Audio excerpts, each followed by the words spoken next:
Order ছেড়ে রায়বেরেলিতে প্রতিনিধিত্ব রাহুলের সিদ্ধান্তের কথা সরকারিভাবে এবার জানালেন রাহুল গান্ধী।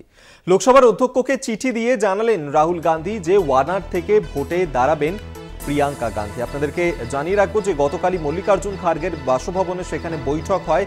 ওয়ানাড এবং রায়বেরেলি এই দুটি কেন্দ্র থেকেই লোকসভা নির্বাচনে যেতেন রাহুল গান্ধী। সেক্ষেত্রে কোনটি তিনি রাখবেন, কোনটি ছাড়বেন, সেক্ষেত্রে অবশেষে রাহুল গান্ধী রায়বেরেলিকেই বেছে নেন এবং যার কারণে ফের নির্বাচন হতে চলেছে ওয়ানাডে এবং ওয়ানাড থেকে সেখানেই প্রার্থী করা হচ্ছে রাহুল গান্ধীর বোন প্রিয়াঙ্কা গান্ধীকে। অবশেষে সরকারিভাবে তিনি এই বিষয়টি জানিয়েছেন, লোকসভার অধ্যক্ষকে চিঠি দিয়েছেন রাহুল গান্ধী এবং সেখানে তিনি স্পষ্টভাবে নিজের এই সিদ্ধান্তের কথা জানিয়েছেন। তিনি বলেছেন যে ওয়ানাড ছেড়ে রাহুল গান্ধী তিনি রায়বেরেলিটি প্রতিনিধিত্ব করবেন। লোকসভার অধ্যক্ষকে চিঠি দিয়ে জানিয়েছেন রাহুল গান্ধী।